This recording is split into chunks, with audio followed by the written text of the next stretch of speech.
Great, we're just waiting for the connection.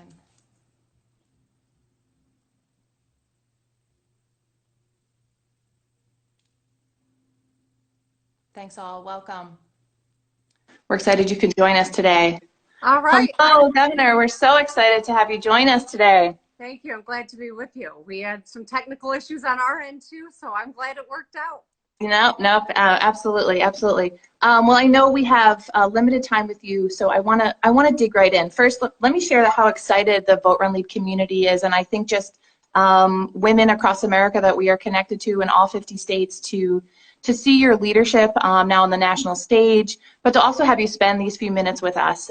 We know how busy you are. We know where Michigan is at. We know what you've been doing, and to take time out of your schedule to have this in-the-moment conversation about women's leadership during the pandemic. We're very grateful. So I want to just thank you for sparing us this time and having this real-time conversation. So I want to dig right in, if that's okay. Let's jump in. Great. So there's a couple of articles flying around. One of my favorite is talking about how global leaders, where there are female presidents and prime ministers, are actually handling the virus in a much more diplomatic and decisive way. Some of the words they used were trust, decisiveness, fact base, and I immediately thought of you and your leadership. We saw a recent poll from Heart Surveys that actually asked Michiganders about their level of trust in getting accurate information, of which you had 55% approval and the president had about 28% approval. And we're seeing that across the country. I'm in New York, where governors are really having this sort of leadership role in their states and figuring out how to turn on and off their economies and the safety of their people. And when we were polling our folks for questions, you really came out early. You were really decisive about what you were going to do. And we want to hear your thought process on that, because it wasn't popular at the time, still not that popular in some populations, but you did it. You did that decisive action, you used facts, and so many of us are curious about that decision making when what could seem like at the time not the politically right thing to do. Well, I think that first and foremost, it was really important to start consulting all the smart people that I have around me. You know, I've got our Dr. Janae Caldoun. She is our chief medical executive. She's, was the first person that I started talking to understand really the gravity of the situation, what we were seeing, how little testing there was, to understand COVID-19, no vaccine, no cure, incredibly contagious, ravaging other parts of the world, and we knew we had to take quick action. And it wasn't easy. Each of these executive orders weighs heavy. It weighs heavily on me in terms of, pulling kids out of school. That's a hard thing to do. I've got kids in our public schools, and I know that that's going to be a hardship for parents. It's going to be a hardship for our kids who get meals at school. Right. I know when I close sorry, that's my dog. Julie, we're just going outside. When I close bars and restaurants, I know that those are people who are going to get laid off, and businesses that will struggle to reopen it depending on how long we're closed. And when I did the stay home order, it was something that, again, I knew this was going to be a big sacrifice that I'm asking people to make, but I was absolutely confident in the science and in the counsel that I was getting, and I knew it was the right thing to do on behalf of people's safety. Yeah, and I think with Michigan being, third in the country behind New York and New Jersey, there is,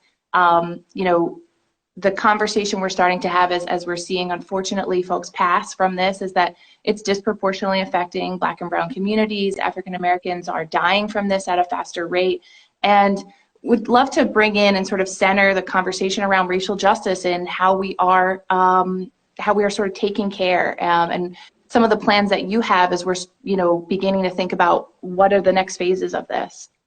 I think that COVID-19 has held up a mirror to the United States and really gotten us to focus on some of the systemic inequities that we have.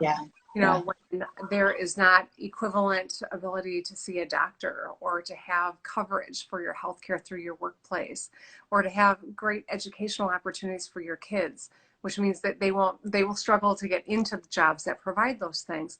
That's right. Generational, and generational poverty is a reality, and racial inequity is something that we're seeing play out in real time right now. I gave my State of the State speech back in January, and of course, none of us knew the magnitude of what we were going to be facing just a couple months later. Right. But in it, I was focused on the disparate impact for women of color and their babies. So it's 3 times more dangerous as a woman of color to have a baby in the United States of America. That truth is here in Michigan as well. And I highlighted that, and we're working on, bias, implicit bias in the education of our medical providers.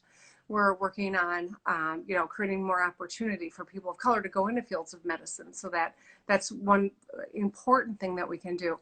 And when I gave that speech, I had a lot of people really were surprised to hear those statistics. Yeah, they were fortunate, so. right? They were privileged not to have confronted it themselves, and but really surprised. And I think right now it's undeniable that that's the reality that we're confronting. Michigan's one of only 3 states right now that is providing that racial data. Maybe more have come online, but at the beginning there were only 3 of us that were, and that I think is something that's really important, that we demand leaders across our country focus on that, and we have to share information to really see what the reality is. Well, and the data, right? I mean, again, it's about having those numbers, because these are the facts, and sort of regardless of how folks are trying to talk about this, like these are the facts, and I think the American public is really beginning to see it. As I, being here in New York, and seeing, some parallels between you and Governor Cuomo here, people are talking about him being really built for this. And I'm like, Gretchen Whitmer was built for this, right?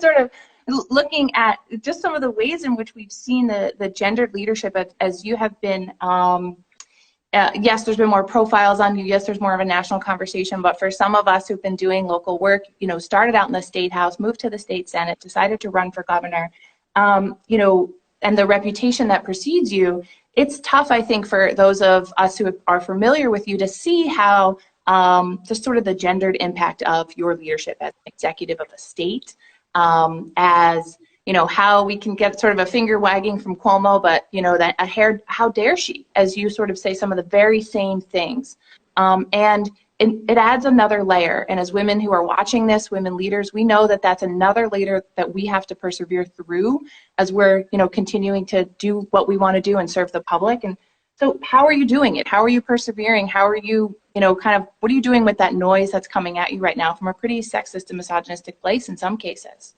Well, I think, like women everywhere and workplaces everywhere, we grit our teeth and work through it, right?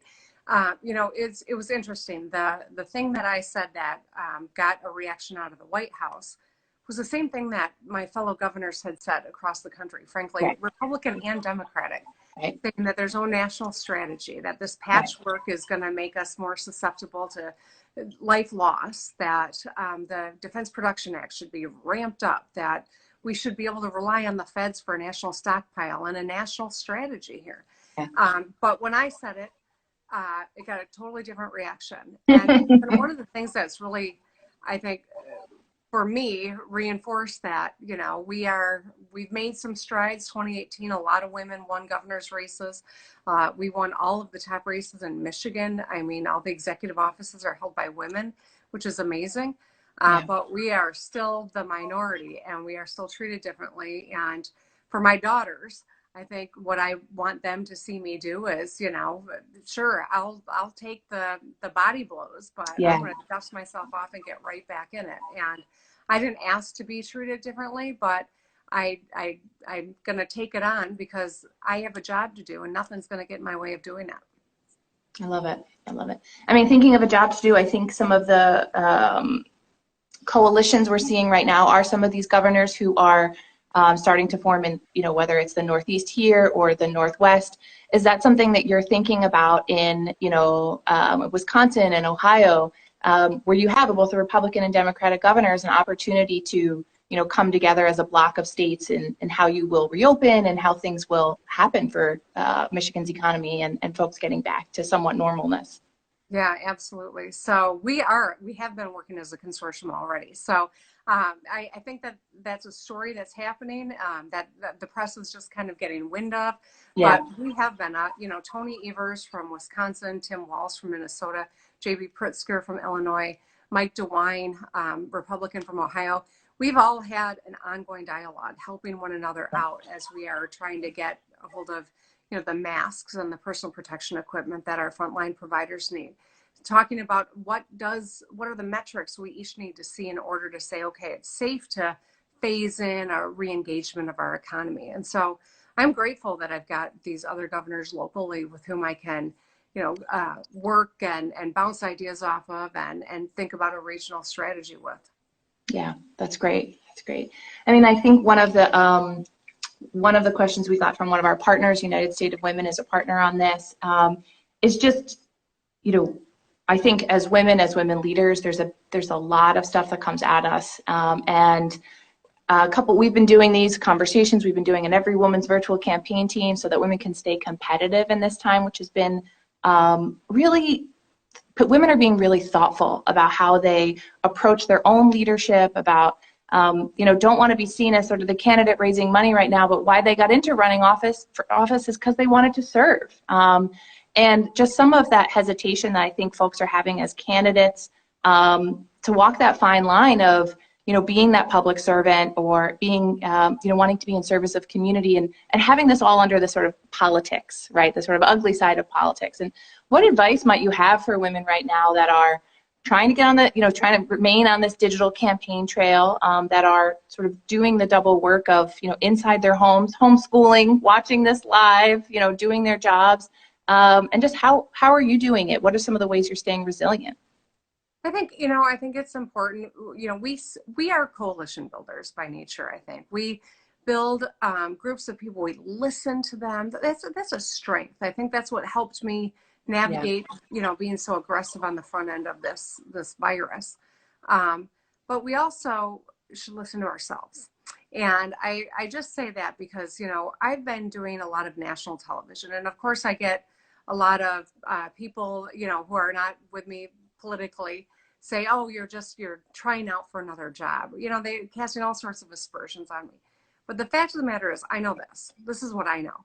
Every time I go on television and talk about how dangerous and deadly COVID-19 is, it's going to educate someone, and that's going to make a difference. We may never know how many lives were saved. That's the hard part about doing this well. We're going to save lives, and we won't know how many they are. But also, every time I do that, I get a little more help from my state. People say, I didn't realize things were so dire in Michigan. How can I help? And so just because I'm going to get that criticism, it's coming one way or another, right? Mm-hmm. People are going to talk. Let's give them something to talk about. Let's do what we know to be the right thing and be true to that inner voice. Take all the input you can that makes us smarter, but ultimately listen to your inner voice. It's hard to campaign and to talk about politics right now, but politics is everything right now. By the same token, who's in office matters. And my dad right now is in Florida. He's a snowbird. He lives in Michigan during the summer, and when it starts to get a little too cold, he heads south for the winter. And the Florida and Michigan are in very different places with regard to our policies around public health right now. And I'm worried about it because it matters. Elections matter. Where you are matters. And I think that this is something that women candidates, women office holders should, and I have to remind myself of this too sometimes, just so you know, but we want to take in as much information, but inside what the right thing to do is. Follow your gut too. Yeah. That's fantastic. Thank you. And that's sort of what we've been sharing by the end of this, right? It's like, trust your instincts here. This is actually a time for empathetic leadership. My final question, I know we only have until just a few more minutes, is, one of the things we've been talking about is how can this also be an opportunity for us to reimagine our democracy, for us to do things that we've done in the past, not so well, and do them better. It could be anything as, thinking about the healthcare workers' safety. It could be our elections. And what's been top of mind for you in really thinking about this sort of reimagined way to do the business of democracy as we hopefully are turning a corner in the next couple of weeks? Well, we can't let this crisis pass without taking every lesson possible from it. And that's on all of us to do the hard work and to insist that our leaders do, and to be the leaders who do that as well. I know that right now we're having a debate in my state. I've got a very strict stay-home order. I was convinced that was the right thing to do. I've got a lot of people who are unhappy about it. They want to be able to go to the golf course. They want to be able to start, have their landscaper show up. And one of the things that I've really tried to educate people on is, I understand wanting, your landscaping to look nice. Like, I get it. I understand wanting to go on the golf course. Right. But each time you move around, you're requiring other people to as well. And let's think about the low-wage workers who are the landscapers and working at the golf course and mowing the lawn and taking the money and fixing the carts. These are people that don't have health care with their job. These are people who don't have paid sick leave. So if they're home with COVID-19 and they're called back to work, they can't say no. And that's how this disease spreads. And that's precisely why I think one of the lessons I'm hopeful, and on top of really drilling down on the racial inequities here, is that we insist on paid sick leave for people. So if you're sick, you don't feel compelled to go into work. And that's better for everyone if that's the case.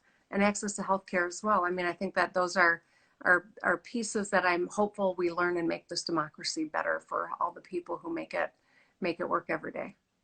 Thank you so much for that. I would be remiss if I don't say we have been seeing your name on the list, of course, for vice presidential candidates, and I have to say I'm really excited to see a real breadth of talent on these lists, and to see your name as a part of it is very exciting. And we're just wondering if you're also excited too, and if that makes you a little excited in this not so hopeful situation.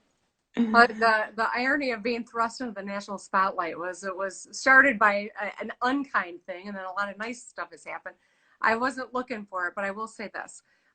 To be included amongst this phenomenal group of women leaders in this country, it's really an honor. And so I believe we are going to see, a woman in the White House eventually in my lifetime.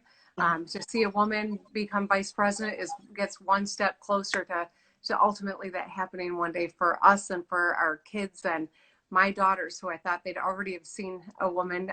They will at some point soon. Thank you so much, Governor. We're here with you, and we're just really grateful for you taking this time out to inspire a large number of us. Thank you so much. Thank you. Stay safe. Keep it up. Absolutely. You too. You too. All right.